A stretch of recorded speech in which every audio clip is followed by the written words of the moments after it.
আজকে পিসিএল এর খেলা করাচি ভার্সেস ইসলামাবাদ ইউনাইটেড। ওই ম্যাচে করাচির হয়ে মাঠে নামে সাকিব আল হাসান এবং রিশাদ হোসেন। সাকিব আজকে মোটামুটি ভালো বোলিং করেছে বলা যায়। 3 ওভার বল করেছে, 27 রান দিয়েছে, একটি উইকেটও পায়নি। ওভার প্রতি 9 রান করে দিয়েছে। অন্যদিকে রিশাদ হোসেন তিনি অসাধারণ দুর্দান্ত বোলিং করেছে। রান একটু বেশি দিয়ে ফেলেছে, তবু ভালো করেছে, কারণ তিনি তিনটি উইকেট পেয়েছে। জাস্ট অসাধারণ। রিশাদ আজকে 3 ওভার বল করেছে, 34 রান দিয়েছে, 3 উইকেট নিয়েছে।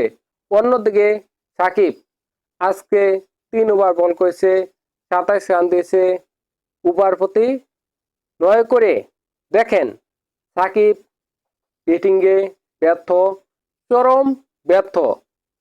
সাকিব 2টি বল খেলেছে, 0 রান করেছে। অন্যদিকে রিশাদ তিনি 5 রান করেছে এবং রান আউট হয়েছে। দেখেন বাংলাদেশের প্লেয়াররা বিশ্বের যে কোনো লিগে খেলতে পারে। মুস্তাফিজ খেলতেছে আইপিএলে, সাকিব, রিশাদ, মেহেদী হাসান মিরাজ এরা খেলতেছে পিসিএলে। জাস্ট অসাধারণ।